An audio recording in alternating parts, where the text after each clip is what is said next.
कुठे जायचे दादा? अरे यार आधी गाणे बंद कर. अरे समजत नाही का तुला? आवाज कमी करायला नाही, गाणं बंद करायला सांगितलं. यमुनानगरला जायचंय. अरे यार रोजच कटकट आहे. या साहेबांचं बोलणं घ्या, सगळ्या गोष्टीच ऐकून घ्यायचं असतं या लोकांचं. नाही अरे नाही, मी जॉबच सोडणार आहे आता. नाही हा चल माझं खूप डोकं दुखतंय, मी ठेवतो फोन. दादा मेडिकल बघून थांबवा का, डोक्याची गोळी घ्यायची.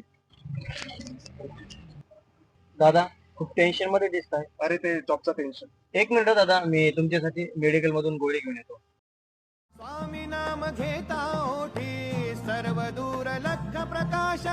स्वामी नाम घेता ओठी सर्व दूर लख. ते गाणं आपोआप कसं चालू झालं माहितच नाही. आता द्या राहू दे राहू दे. आणि आता गोळ्याची पण गरज नाही. स्वामीचं गाणं ऐकल्यानंतर मन माझं खूप प्रसन्न